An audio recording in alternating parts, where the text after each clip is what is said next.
Chapter 1. A Lonely Child. Prince Edward was born in 1894. His father, King George V, was a tall, cold man who did not like children.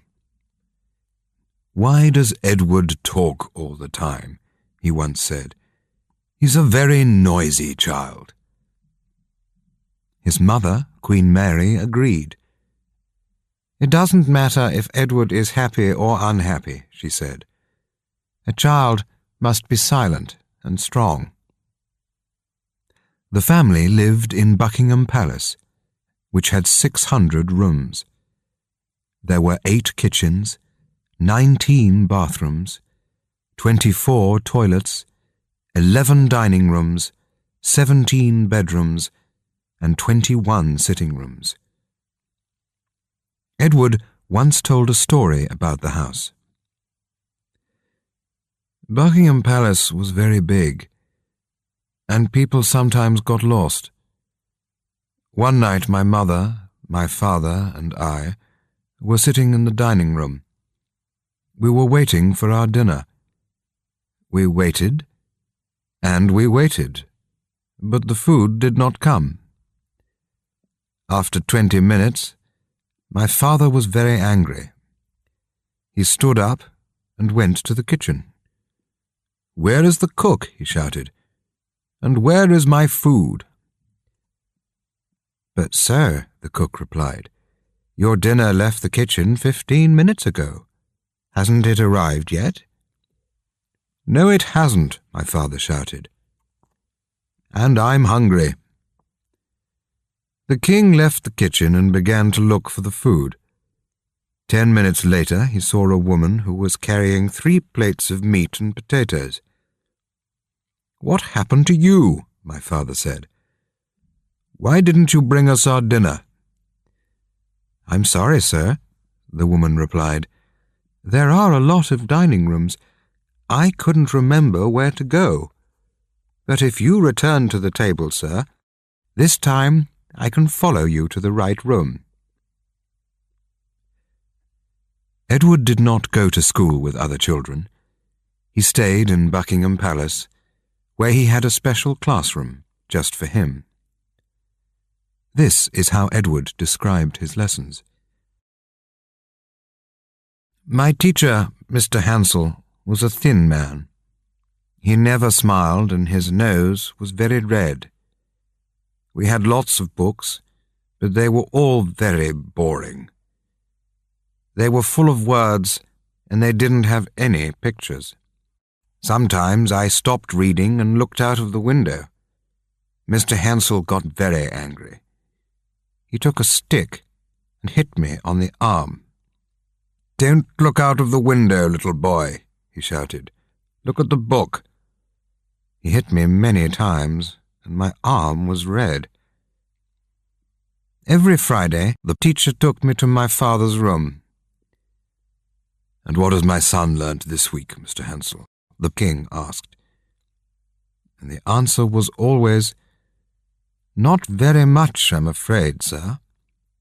Edward doesn't like his lessons. He never listens to what I say.' When Mr. Hansel left the room, my father was angry with me. 'What's wrong with you, child?' he said. 'Are you stupid? Why can't you learn anything?' 'But the lessons are so boring, sir,' I replied. 'And Mr. Hansel hits me.' 'I don't understand you, Edward. You're a baby. You're so weak. You'll never be a good king. A king must be strong. Go to your room and stay there until the morning.' I spent many days alone in my room," Edward wrote later. "I never played with other children, and I didn't have any friends. I lived in the most beautiful house in England, but I was always lonely and sad. I saw my mother once a day at dinner time, and I saw my father 3 or 4 times a week. But they never gave me any love. I was afraid of them, and everything I did was wrong.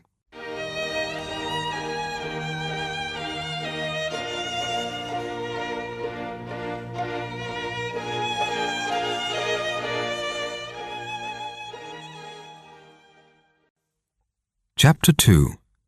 The Prince of Wales. In the spring of 1911, King George called Edward into his room and said, "Next month, I'll make you Prince of Wales, and these are your clothes for the ceremony." The king opened a small cupboard, and Edward started to cry. "But father," he said, "I'm 16 years old now.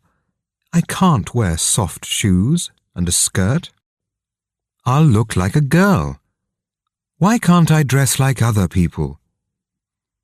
"Because you're different and special," his father replied, "and one day you'll be king."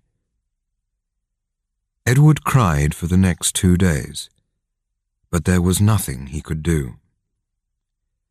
And so, on the 10th of June 1911, the family drove to Carnarvon Castle in North Wales, and the ceremony began. The king put a small gold crown on Edward's head. There was music and dancing, and the crowd began to shout. The new Prince of Wales closed his eyes. "I feel terrible," he said. "Can we go home now?" "Not yet," the king replied. "The people want to see you." Edward walked to the front of the castle and looked down at the crowd. He was shaking, and his face was red. "Smile, Edward," the king said. "You are happy." A few hours later, the family were driving back to Windsor. "Wasn't that a lovely day?" Queen Mary said. Edward took off his shoes and looked out of the window. "Never again," he thought. "Never again."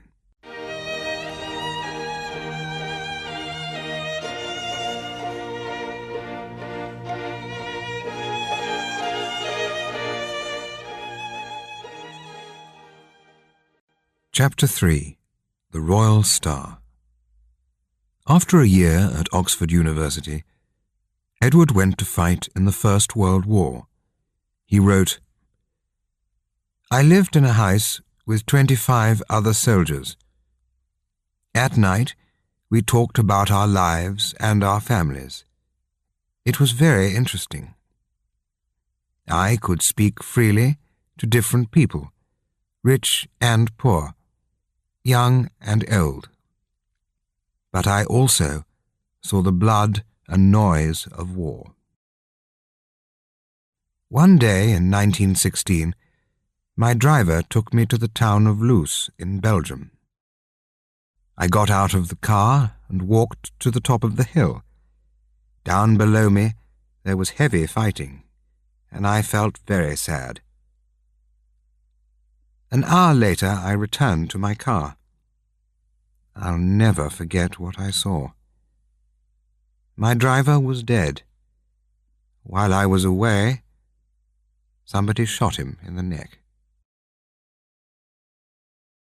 When the war finished in 1918, Edward returned to Buckingham Palace. One night he was talking to his father in the dining room. "I don't understand why countries fight," the prince said. "The war has finished, but nothing has changed. There are still millions of poor and hungry people. It's not right. Somebody must do something." "Well," King George replied, "you can't change the world if you sit by the fire. You must travel, meet people, talk to them, listen to what they say, and then, when you are king, you can make the world a better place." And so, in 1920, Edward left England again. During the next 5 years, he travelled 240,000 kilometres and visited 45 different countries. He saw India, Argentina, Nigeria, Mexico, New Zealand, Germany, and Japan. When he came to Toronto in Canada, there were 500,000 people in the streets to meet him. Everywhere, thousands of people waited to see him. There were crowds of 190,000 in Cape Town, 300,000 in Paris, 500,000 in New York, and 750,000 in Melbourne. "Edward is the first royal star," one newspaper wrote, "and he is now the most famous man in the world. In the old days, princes were cold and bored, but Edward is different. He gets out of his car and walks down the street. Every 2 or 3 minutes he stops and speaks with the crowd. He laughs, he smiles, he shakes 1,000 hands. He is a man of the people with a heart of gold."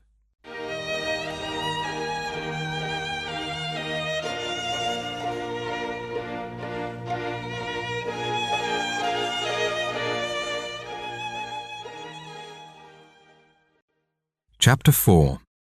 The Meeting. In the autumn of 1930, Edward went to stay with his friends, Lord and Lady Furness.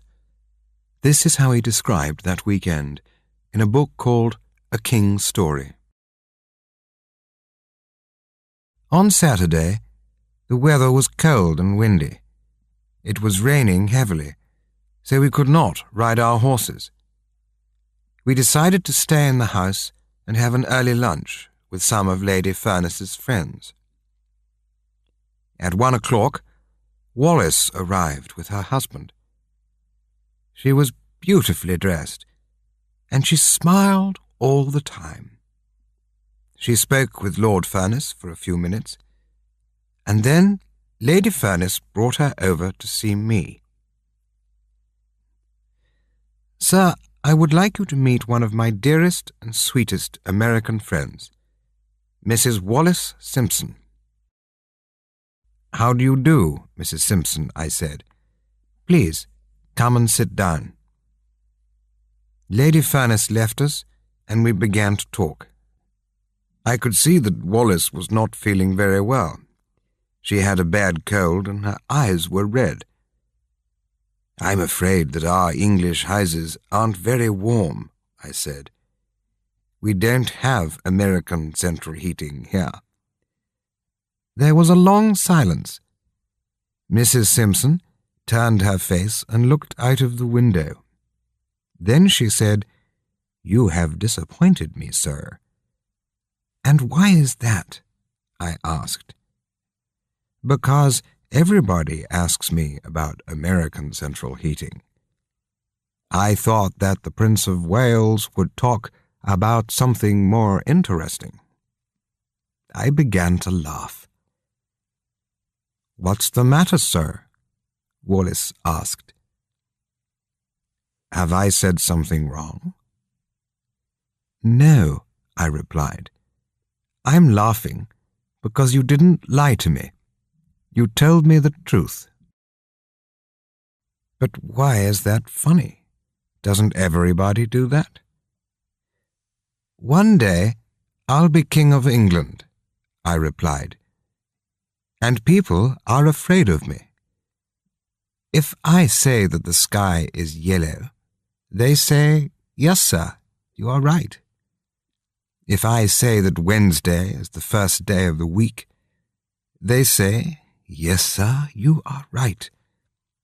And if I say that Scotland is bigger than Canada, they say, "Yes, sir, you are right." But you told me that I was boring. You told me the truth. I like that. There was another silence, and then Wallis began to laugh. Can I say one more thing, sir? Yes, Mrs. Simpson. What is it? It's your trousers, sir. My trousers? Yes, sir. They are black and your shoes are brown. These two colors don't look right together. I stood up and looked in the mirror. Yes, Mrs. Simpson, you're right. I look very strange. The next time we meet, I will be better dressed. When lunch was ready, we walked through into the dining room. I sat at one end of the table, and Wallace sat at the other end. I was watching her very carefully. I thought how beautiful her hands were. She began talking to Lady Furness, and then, a few minutes later, she turned and smiled at me. I felt very happy. After lunch, Wallace came over to say goodbye. My husband and I have to leave now, sir. We're going to another party in London. I wanted to speak to her, but I could not find the right words. I don't know why. We shook hands, and Wallace walked away. I went into the next room and sat down near Lady Furness. Tell me about Mrs. Simpson, I said. What would you like to know? She asked. Everything, I said. Then perhaps, sir, you would like to walk in the garden. We can talk more freely there. We stood up and left the house by the back door. We walked slowly through the trees, and Lady Furness told me about Wallace.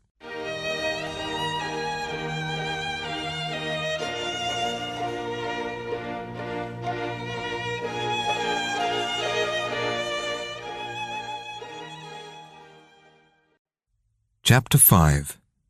Wallace. This is how Lady Furness described Mrs. Simpson's early life to Edward. Wallace was born in Baltimore. She never knew her father. He died when she was 5 months old. But her mother was a strong and loving woman, and Wallace was a happy child. When she was 20, she married a man called Winfield Spencer. For the first few years they were happy together. But one day Winfield lost some money in the street. He was very angry. When he came home, he took a bottle of whiskey from a cupboard and began to drink. That night, he hit Wallace in the mouth. She screamed, and he hit her again. There was blood on her face, and she was shaking like a leaf. Please, Winfield, she said, no more. But Winfield took her arm and pulled her up the stairs. You're my prisoner, he shouted at her, and you're not going to leave. Then he pushed her into the bathroom and locked the door. The next morning, Wallace went back to her family. I can't stay with him, she said. I want a divorce. Poor Wallace, Edward said. But what happened next, Lady Furness? Well, said Lady Furness, a few months later she met a fine man called Ernest Simpson. He's quiet, but interesting. They got married, and they now live in a beautiful flat in the centre of London. And are they happy? Asked Edward. Lady Furness looked at the prince and smiled. I don't know, sir, she said. I don't know. During the next 2 years, the prince saw Wallace once or twice a week. They had the same friends, and they often met at parties.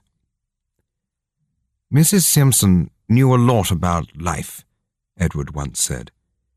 She loved books, food, people, and travel. She was very beautiful, and her eyes were full of fire. She was friendly and easy to talk to, and after a while, I opened up my heart. We had no secrets.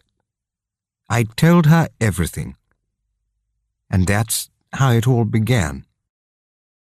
His eyes were always sad, Wallace said about Edward, and sometimes he looked like a child, so young, so quiet, so weak. He had no real friends. Perhaps people were a little afraid of him. But he was a warm and kind man. When he talked to me, I felt my heart jump. I wanted to be alone with him, but I knew that wasn't possible. Did the prince love me in those early days? No, I don't think so. But each time we met, we just felt closer and closer. In June 1933, Edward gave a birthday party for Wallace, and during the next few months, he visited the Simpsons' flat in London almost every day. One evening, the prince asked Wallace and Ernest to go skiing in Austria. "I'm sorry, sir," Mr. Simpson replied. "I have to go to America on business, but perhaps Wallace and her aunt can come with you." "We went to Kitzbühel as friends," Wallace wrote later.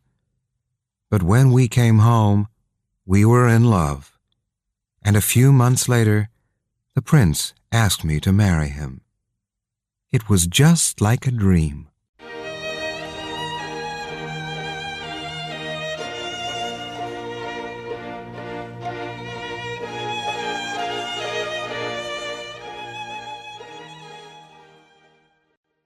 Chapter 6. The King is Dead. Long live the King.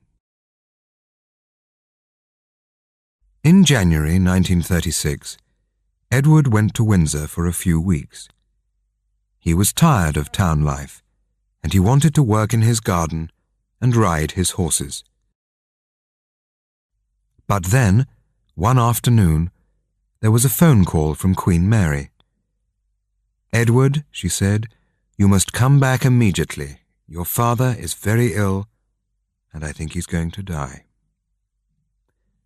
When Edward arrived, he went straight to his father's room. He walked to the side of the bed and kissed his father's white face. The king opened his eyes and smiled. Then he took his son's hand and said, "Be a good king, Edward, and be good to your mother." "Yes, father, I will." The king closed his eyes and did not speak again. Just after midnight, he died. Then Queen Mary took Edward's hand and kissed it. "My child, you are now king," she said softly. "God be with you." His 3 brothers came to him one by one, and they each kissed his hand. "The king is dead. Long live the king," they said. At 1 o'clock, Edward left the room to telephone Wallace. "My father is dead," he said. "I'm so sorry, sir." "I must stay here for a while," Edward went on, "but I'll phone you at the weekend. Nothing will change between you and me. I love you more than ever, and you will be my queen." "Let's not talk about that now," Wallace replied. You must go back to your family. But you are my family, Wallace. You are everything to me.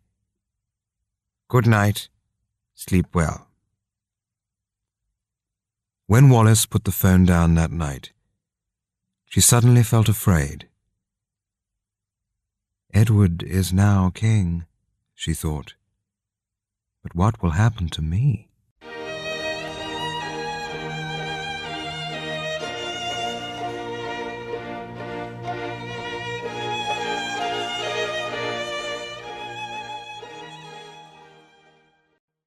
Chapter 7. The Church. In the spring of 1936, Mrs. Simpson wrote a letter to her husband. Dear Ernest, she wrote, you have been very kind to me. You are a good and strong man, but I must tell you that our marriage is finished. I am in love with the king, and I want a divorce. Don't be angry. There is nothing you can do. I'll never forget you, but I have to be free. Ernest replied immediately. Your letter arrived this morning. I will do what you ask, but I'll never stop loving you. And if you need me, I'll always be here. That night the king and Wallace met at a small restaurant in Piccadilly. Edward read Ernest's letter again and again. That's wonderful news, he said. Nothing can stop us now. The next day, when Edward came down to breakfast, Gordon Lang, the Archbishop of Canterbury, was waiting for him. Good morning, Gordon, the king said. How nice to see you again, and what can I do for you? For a minute the Archbishop said nothing.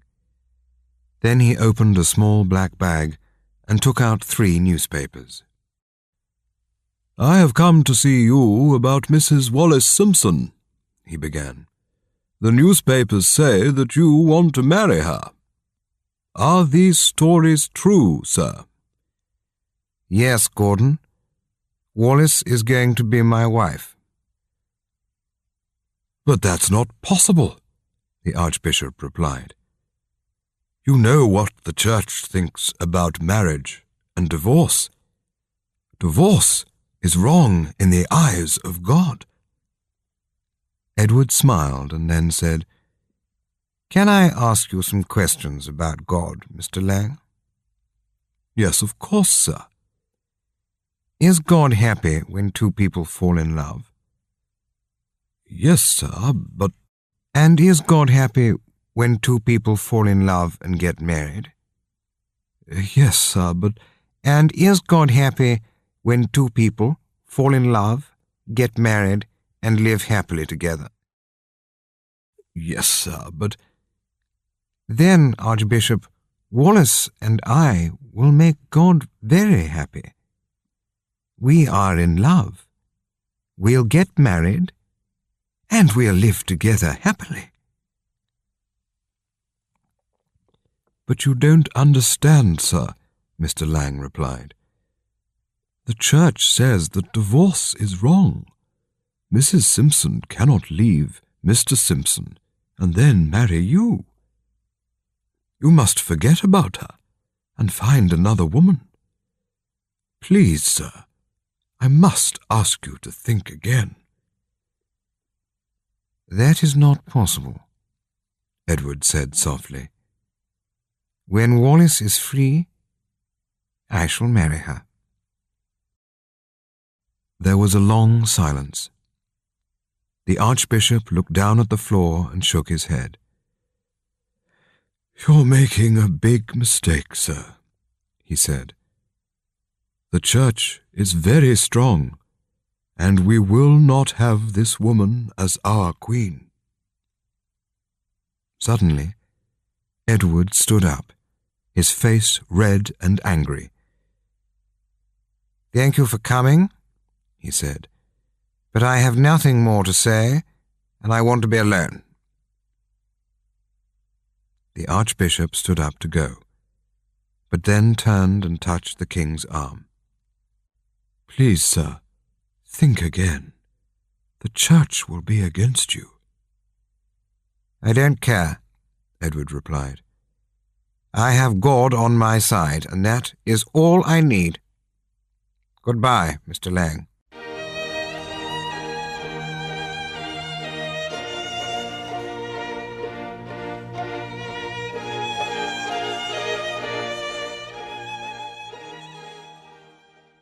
Chapter 8. The Storm. In July and August, Wallace and the king sailed the Mediterranean. They met Prime Minister Metaxas in Greece, Kemal Ataturk in Turkey, and King Boris in Bulgaria. But that summer is famous for Edward's clothes.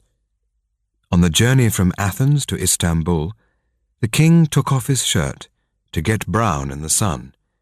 It was hot, and 10 minutes later he was asleep. So he did not see the young photographer who was now taking pictures of the king. When Edward returned from the Mediterranean, there was a letter waiting for him. It was from Mr. Albert Thompson of Birmingham, who wrote, I saw a picture of you in the newspaper this morning, and I felt very angry. I have never seen a king dressed as badly as you were. No shirt and no tie, no socks, no hat, and in short trousers. How could you, sir? Edward showed this letter to Stanley Baldwin, the Prime Minister.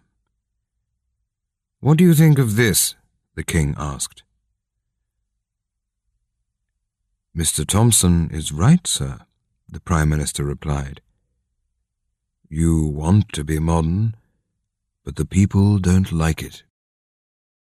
Edward put the letter on the fire. And do you think that divorce is modern, Mr. Baldwin? The Prime Minister sat down. Yes, sir, he began. I've read about this Mrs. Simpson. She has 2 husbands still alive. And you must understand what that means, sir. She cannot marry a king. But I cannot live without her, Edward said. Then, sir, the Prime Minister replied, I can see there's a storm coming. I have talked to your family and to Archbishop Lang, and we will not have this woman as our queen.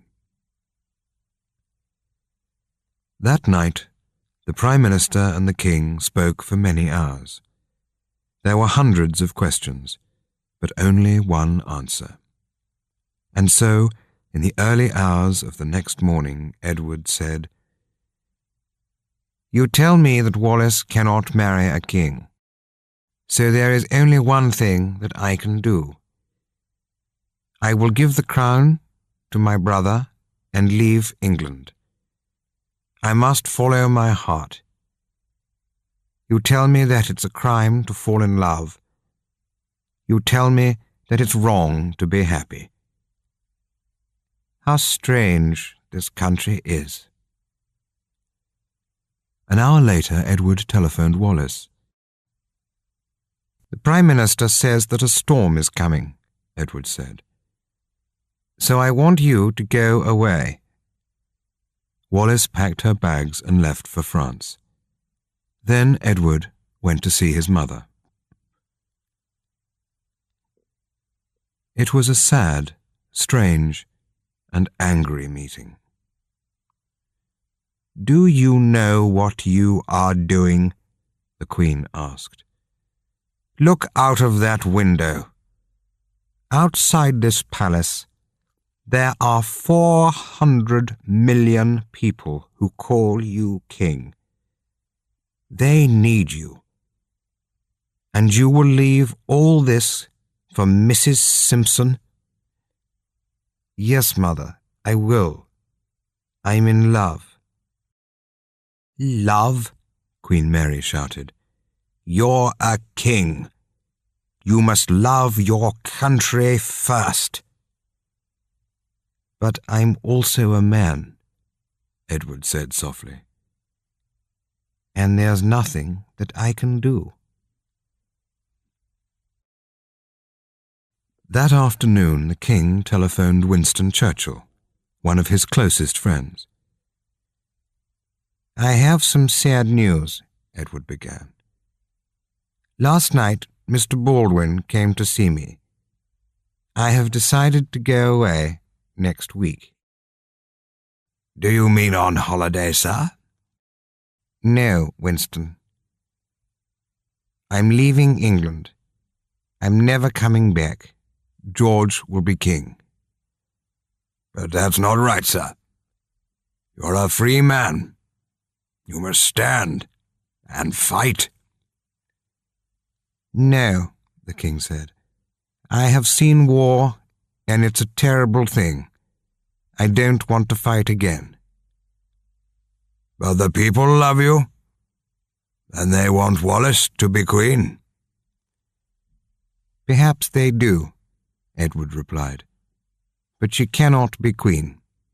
My enemies are stronger than I am. I am just a sailor. And when the winds change, the sea moves, and it takes my boat away.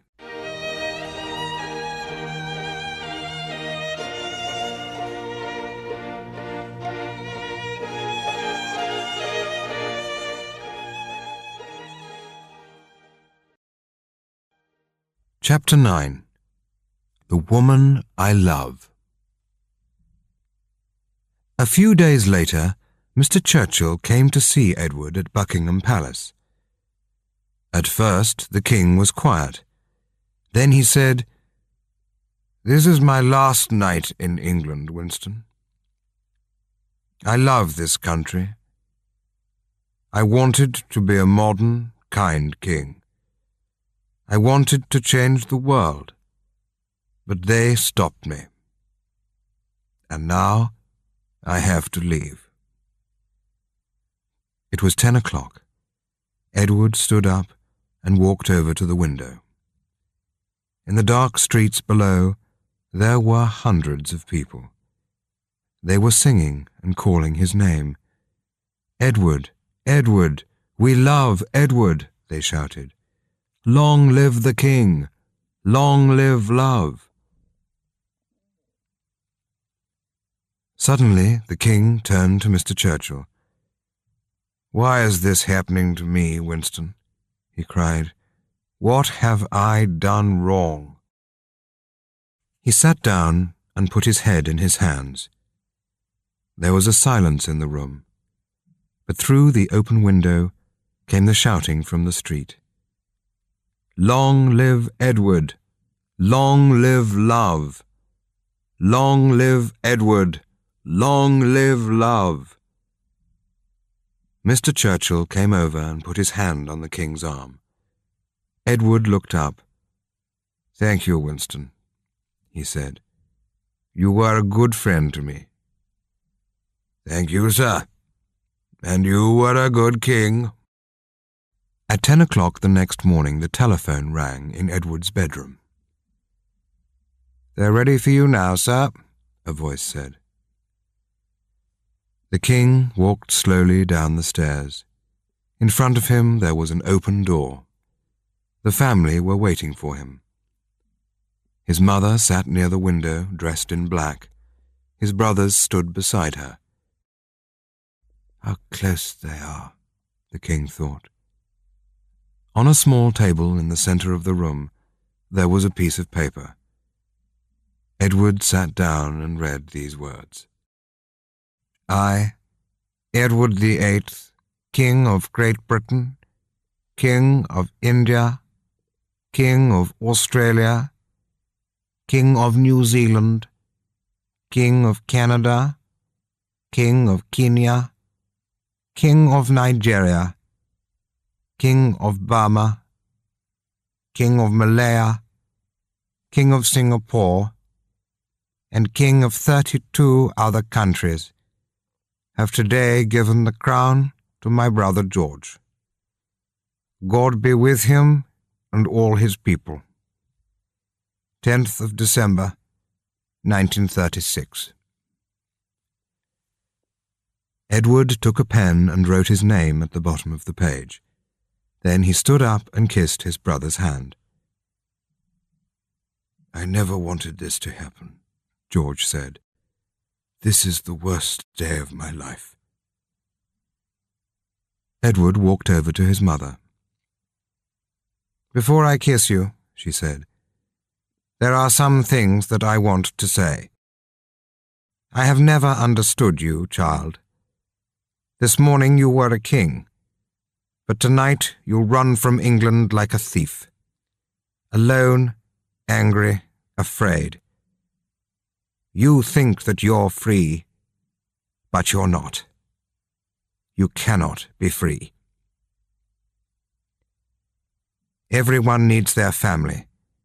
Everyone needs their home. And tonight you have lost both those things. I love you, I am your mother, and nothing can change that. But if you marry that woman, you will break my heart. Go now. It is all very sad." Edward kissed Queen Mary's hand. Then he turned and walked away. The next day Edward returned to Windsor Castle.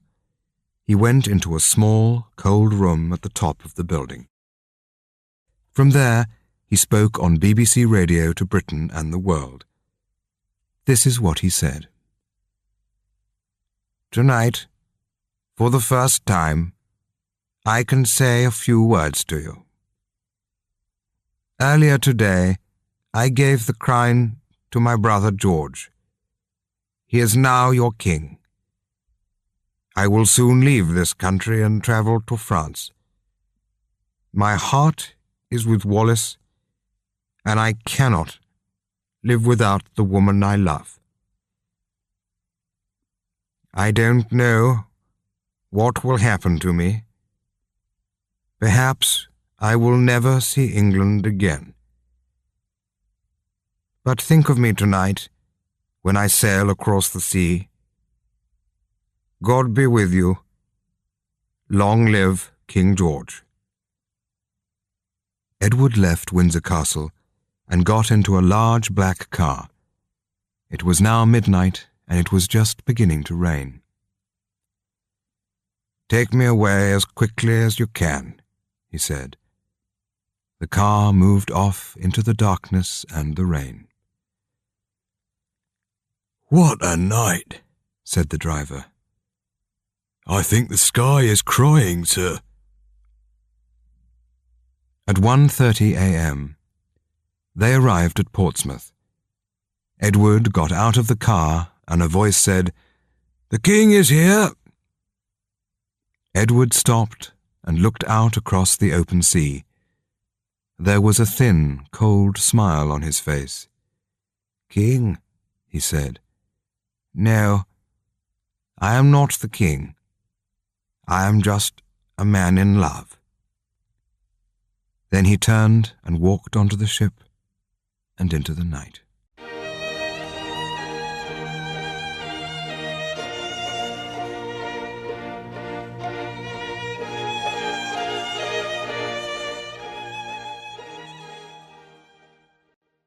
Chapter 10.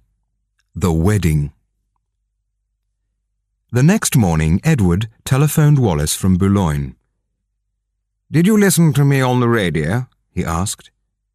"Yes, of course," she said. "And how did you feel?" "I was sitting in my room alone," Wallace said. "And when I listened to your words, I felt so sad. I put my hands over my eyes and I just cried. I couldn't stop myself. You have left everything for me. But I love you so much, Edward, and with me you'll be the happiest man in the world." "I am that already," he replied. "You are all that matters in my life." Edward married Wallis Simpson 6 months later, on the 3rd of June 1937. None of the royal family came to the wedding. Edward was 43, Wallis was 41, and they now took a new name, the Duke and Duchess of Windsor. A few weeks later, Edward wrote to his brother, King George. "I was surprised that you didn't come to the wedding," he wrote. "But Wallis is now my wife, and nothing can change that. As you know, we have a house in Paris, but France is not my home, and I want to live again at Windsor, with Wallis by my side." "I'm sorry, Edward," King George wrote back, "but you know how I feel about that woman. I do not like her. I will never like her. You can live here, but Wallis cannot." "My brother," Edward said later, "pushed me away like a dog. I will never forget what he did. And after that, I decided that I didn't want my family. They didn't want Wallis, and so I didn't want them."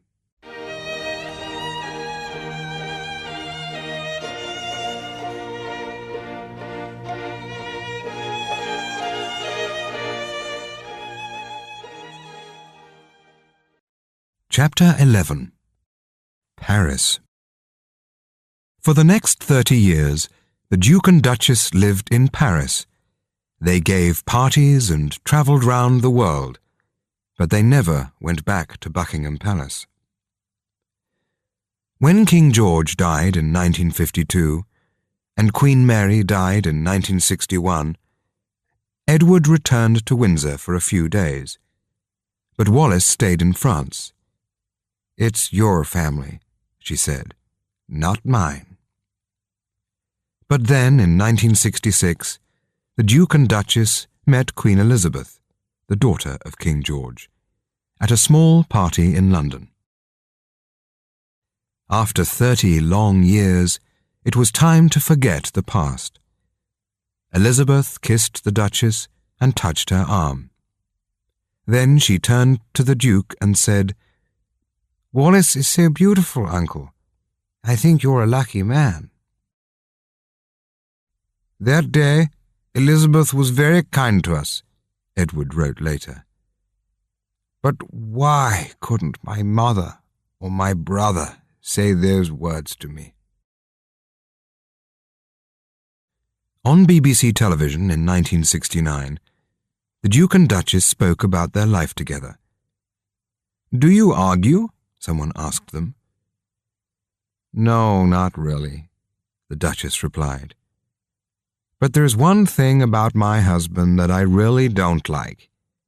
He is always late. It doesn't matter if he's meeting a queen, a president, or a film star. He can never arrive on time.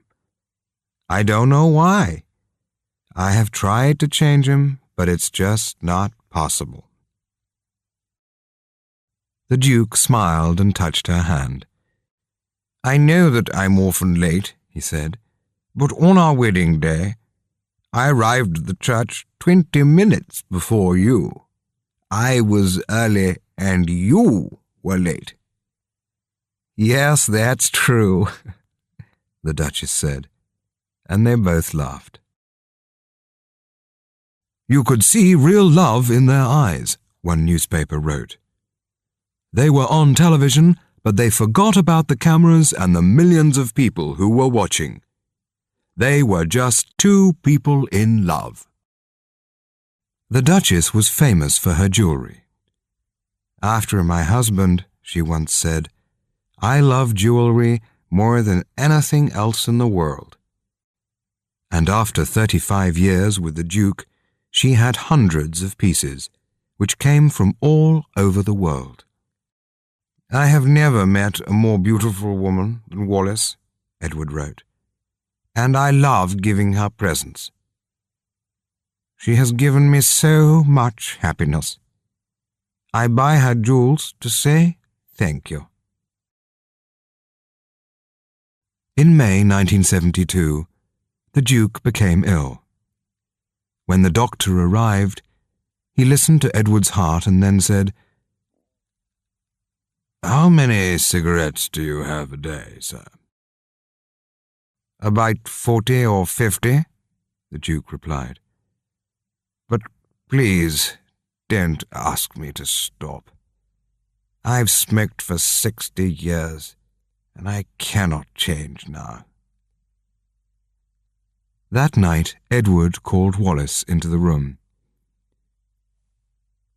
"I feel very tired," he said, "and I'm afraid. I love you. I have been very happy with you, and you have been a wonderful wife. When I die, I want you to take my body back to Windsor. Will you do that for me?" "Yes, of course," she said, and they both began to cry. The Duke of Windsor died 1 hour later with Wallis by his side. 3 days later, a blue aeroplane arrived in Paris. Wallis went back to England with the Duke's body, and for the first time in her life, she entered Buckingham Palace. A week later, the Duchess returned to France, and for the next 14 years, she lived alone in Paris. The big house was dark. The doors were locked, and she did not go out. In the afternoons, she sat in the dining room with Edward's love letters. "They were so beautiful," she said. "I read them again and again." But then, in 1986, Wallis became ill. She went to a small hospital near the house, and a few days later she died. "Without Edward," she once wrote, "my life was empty." She was buried in England next to her husband at Windsor. "It's a strange thing," one newspaper wrote. "When they were alive, the Duke and Duchess could never live in Britain.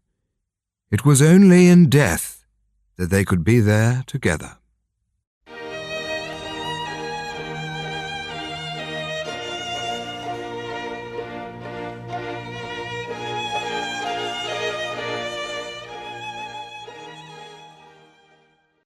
Chapter 12.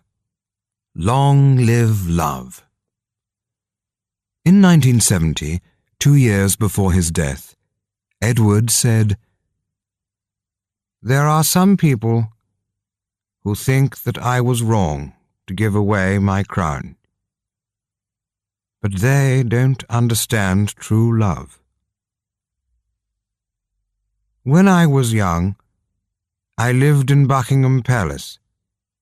I could have anything that I wanted, but I wasn't happy because my heart was empty. Then I met Wallis, and everything changed. For half of my life, I have lived here with the most beautiful woman in the world, and she is everything to me. When I sit in my garden, with the Duchess by my side, I sometimes think about my early life. I remember the days alone in my bedroom. I remember the teacher who hit me with a stick. I remember the war and my travels around the world. And then I remember the crowds of people below my window who shouted, "Long live love." On my last night in London, I spoke with Winston Churchill. In the middle of our conversation, he said, "I think, sir, that the best things in life are free." I have never forgotten those words. And now, many years later, I understand what they mean. You cannot buy happiness, and you cannot buy love. To be happy deep inside your heart is the most wonderful thing in the world. I have been a lucky man. And so I say, thank God for Wallace, and long live love.